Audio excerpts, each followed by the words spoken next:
A 15-year-old boy inadvertently gets involved in a crime ring. It happens in Key West during the COVID pandemic. And at the core of this adventure story is a hard look at history and racism. This is Carl Hiaasen's latest book, Wrecker.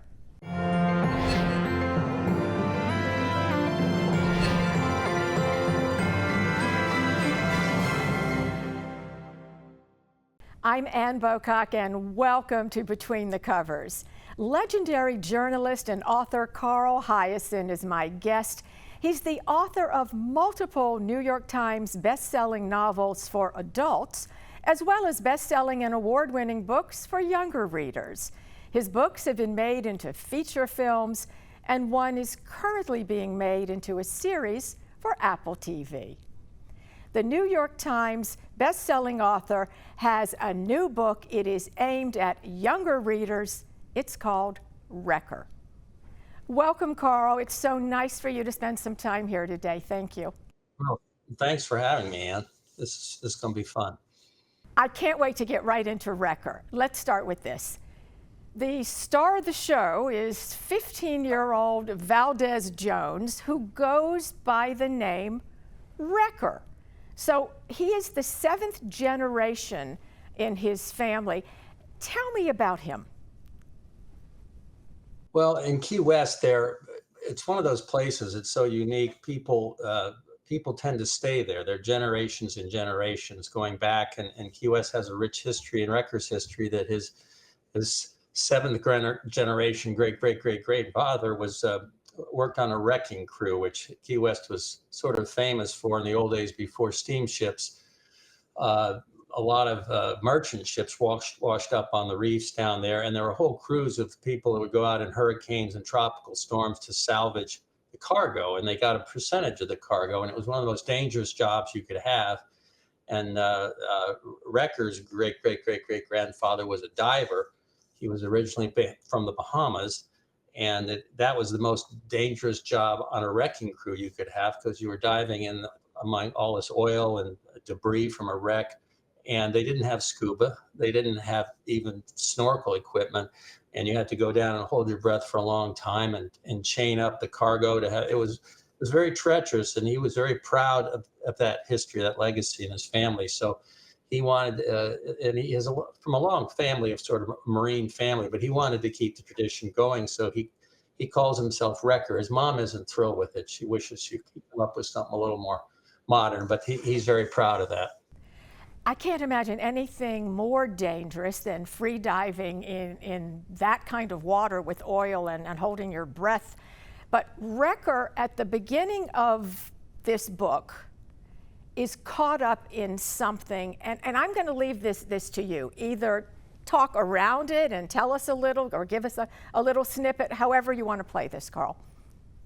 Well, because I lived for a time in Islamorada, and I grew up in South Florida, and the Keys was one of my favorite places. And I always thought that it would have been a cool place to grow up as a kid. I grew up in West Broward County in Plantation on the edge of the Everglades, which was still pretty cool, but it wasn't the same as the Keys. And so I'd always wanted to set a book with having a kid grow up in a place like Key West that has this history. And Key West is, for a lot of people, it's just Margaritaville. You know, it's just laid back and very mellow and chill, but it also has a sort of a rich history of attracting scoundrels and outlaws, and especially the smuggling trade, because of its location right on the southernmost point of Florida, right on the cusp of the Gulf and the Atlantic.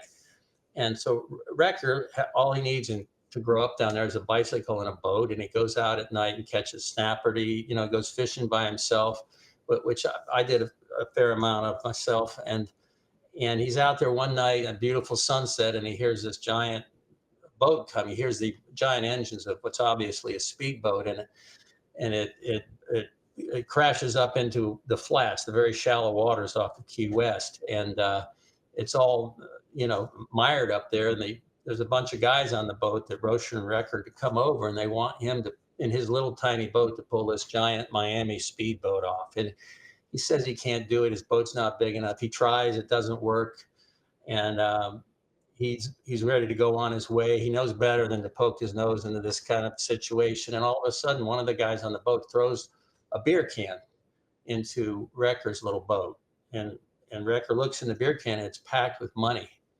And he says, "Why are you giving me this? I didn't help you out. I couldn't help you." And he goes, that money is to make sure that you didn't see us and we didn't see you and this never happened. And now get out of here." So now I won't give any more away than that, except that he doesn't know what to do. He goes back home. He hides the money in his bedroom, and just does what you do. You just be quiet. He didn't see anything happen, but he knows now he's on the edge of something, and that's where that part of the mystery starts. Thank you for that, and thank you for talking around it, because I didn't dare to try to give any of this away.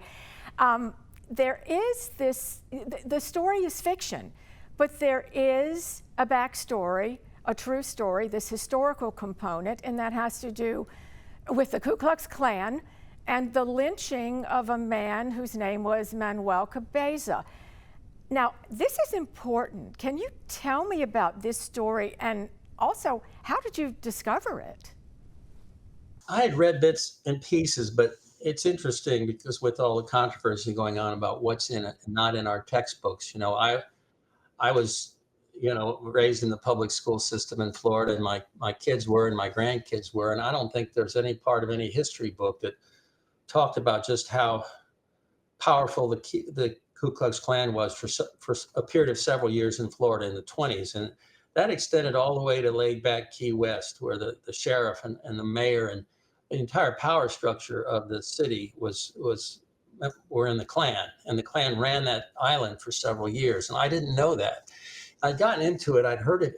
I was spending some time down there researching the book, and I spent a lot of time, and a lot of the scenes of the book take place in the old Key West Cemetery on Solaris Hill, very famous old cemetery. And there was Manuel Cabeza was supposed to have been buried there. And I went and I'd read some articles. He'd been a military veteran. He was originally from Spain, and he'd come over, and he lived he had a little bar or tavern in Old Town Key West, and he was a pretty tough character. But his crime in the eyes of the KKK was that he was living with a woman who was not white. And they began harassing him. And one night they grabbed him, they took him out of his place, they beat him very badly, they tarred and feathered him, and they took him to the end of town, and they dumped him out there. He had several broken bones. He got back to his apartment the next day. He was in bad shape, but he was furious, and during the struggle with the Klan members, he had, I guess, taken off the hoods of a couple of them he was fighting, and he recognized them. He knew them, and they knew him. He went back in town the next day looking for them, and he saw one on Duval Street, famous Duval Street in Key West, and he shot him. And there was a big standoff and a shootout, and he was arrested, and the sheriff put Marines around the jail so that to protect him from the mob, allegedly. And then at midnight, the sheriff let everybody go home, and they came in, they got Cabeza, and they tied him to the bumper of a car, drove him around Key West, beat him, and ended up hanging him on what is now out by Flagler. And that was on Christmas morning, 1921. That's what the city woke up to, the town of Key West. And I'd never heard this story, but it's absolutely true.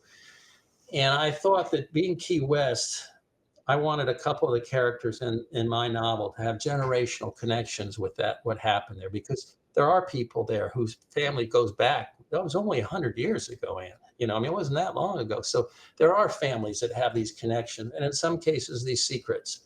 Because shortly after that was happened, the Klan was pretty much vanquished. I mean, I'm not saying they disappeared, but they put their robes away, and the whole movement sort of died very suddenly throughout Florida because of these lynchings. But it's still the pain and the conflict that goes with learning something like that about a family member, or learning that doesn't go away through generations. And I thought it was important in my book to have a character who had a direct connection to that event and was trying to deal with it. It is definitely connected to the story, and thank you for giving me the backstory on that, because that's really important. The setting of Wrecker, as you said, is Key West. It's during the COVID pandemic, and Not that it was that long ago, but a lot of things I had forgotten about the essence of this experience, and man, you brought it right back. How soon after COVID, or really when did you write the story? Well, I was down there during the pandemic for a month. I rented a house for a month down there, um, and I and I also, I mean, we all remember what happened in Florida and the enormous loss of life. But the Keys, the Florida Keys, were hit particularly hard because they had a very small number of ICU beds, respirators, the things that were necessary to them. So a lot of the folks who got sick had to be airlifted or taken by ambulance up to Miami. And Record's in the middle of this, and there's a fringe of the politics. There's people in his family, like his stepfather, doesn't believe in the vaccine, and the Record is very concerned because he's older. The gentleman's older, and he's vulnerable, and he's seen all these other people get sick and in some cases die. And there's a part of the book where he's urging his family members, please just get the vaccine because there's no hospital beds. What are we going to do if you get sick? And that was a very real discussion in lots of homes and all throughout the country, especially in Florida, especially in the Keys, where there was such a shortage of medical care that you needed. And so Record, in his own way, is coping with that. He cares about his stepdad, his mom, as well as he's very worried about his mom because it's the vulnerability. And at the same time, he's going through what a lot of kids went through with school, is that school is now suddenly remote. And for him, for Record, it's not a bad thing because he's a pretty good student, but at the end of every day, as soon as he leaves the school, he just gets in his boat and goes out fishing and hanging out and enjoying Key West. So now he gets to work at home. It's a lot shorter trip to the dock. So he closes up his laptop and he goes fishing. So it wasn't the same kind of hardship for him. And because Key West, there's a lot to do. And you're outdoors where he felt relatively safe. You're out in the water and you got the Gulf breezes. The menace of the pandemic is not so apparent. You're out there and you feel like you're invincible. Carl, the part that you just talked about with the stepfather and the anti-vax part, am I correct? Did you receive pushback for putting that in the book? Yeah, I had a tour when the book came out a couple months ago, and there were a couple of events canceled. I'm trying to remember. I think one was in Georgia, and one was in Virginia, and one was in North Carolina. And these were events.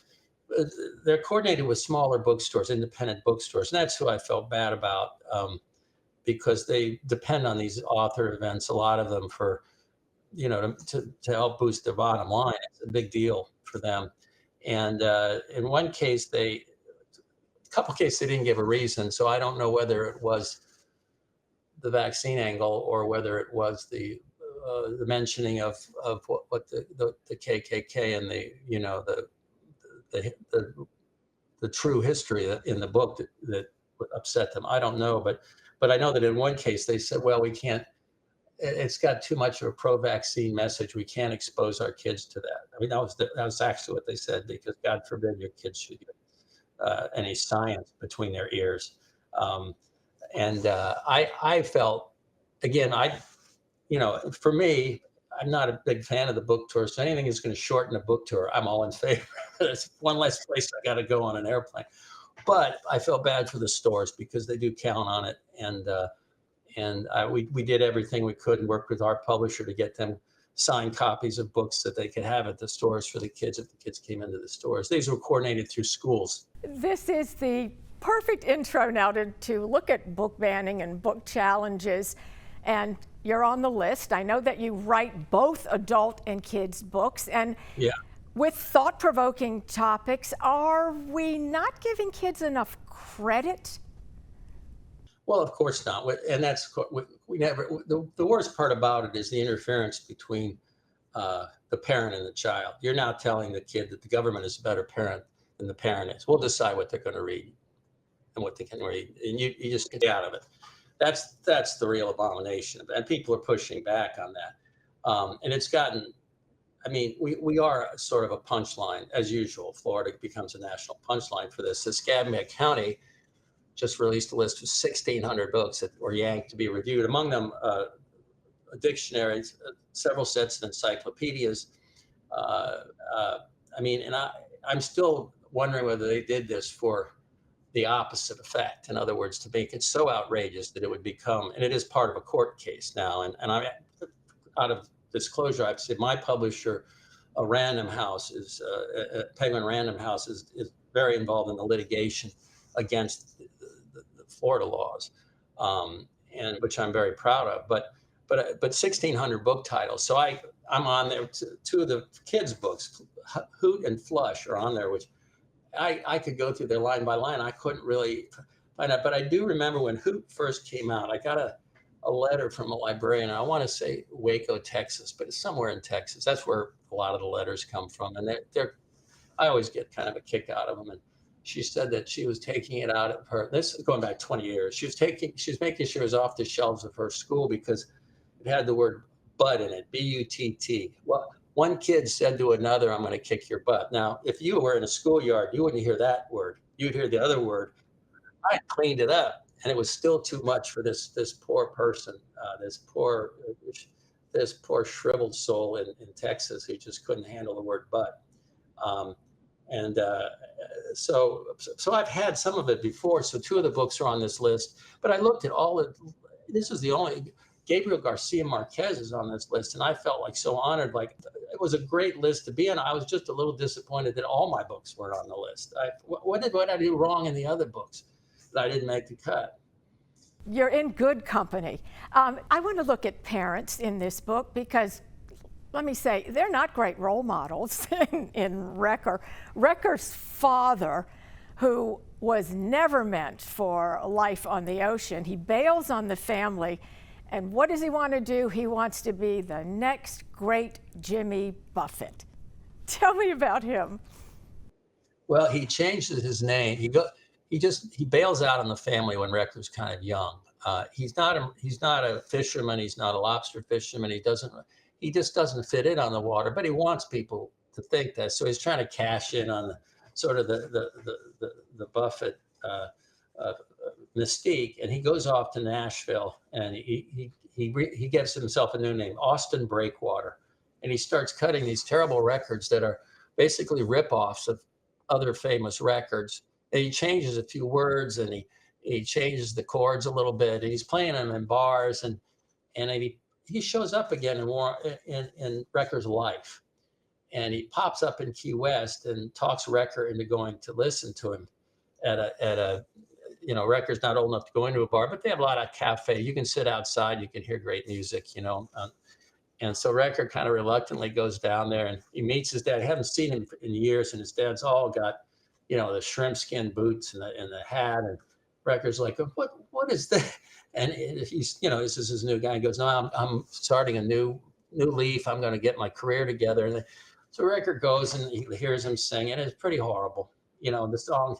And Wrecker says, "You're going to get sued." He did a song that was just like an Eagles song, and he said, he said, "Dad, you can't. The Eagles are going to sue you. The Eagles aren't going to sue me." He said, and then he does a song that's like a Jimmy Buffett song. Jimmy will never sue. Well, the Eagles end up suing his dad over the lyrics are too close. So that falls. So now he's got to completely reboot and start over again. So that Wrecker's dealing with the fact that he's not sure. He doesn't have much of a relationship with the guy, but there's part of him that's sympathetic to this goofy dream that he's got. But he has to keep a distance. He's closer to his mom, who's got her own issues, but he's a very independent kid. He lives with his sister who was disabled. She was the victim of a bad car accident in Miami, so she's in a wheelchair, and Wrecker kind of helps her, and she's really a strong character for him, and she kind of keeps an eye on him, his comings and goings, because I mentioned the cemetery. He's got this side hustle at the cemetery at night, and you're not supposed to be in the cemetery at night, but he's getting paid to clean this headstone and marker, this older gentleman whose sister's buried there, marker every day, all the iguanas in the cemetery. There's lots of iguanas in the cemetery. I got all kinds of video of it, which I won't terrify you with. But they live under the crypts and things in the cemetery. But during the day, they lounge around on the sun and they poop all over the headstones. And so this guy just said to Wrecker one day, I'll pay you good money if you can go in there at night and clean this. I don't want to go every day and see my sister's headstone with iguana poop all over it. Wrecker says, no problem. But then that gig gets him into some issues too, because every night he has a cemetery to himself. Who goes to a cemetery alone at night? So he's pretty casual about it. And then one night he's not there alone. All of a sudden he's not there alone anymore, and that sets off some whole nother thing. But yeah. So he's very. I mean, he's doing all this. The island belongs to him at night. He has really no fear. Rides his bike everywhere. He knows every little back alley. He knows all the one-way streets, so he can get to play. And it's just his place. And then these threats come in, these outside forces that he's trying to deal with, and all in the backdrop of a pandemic that nobody really knows where it's going or how bad it's going to be.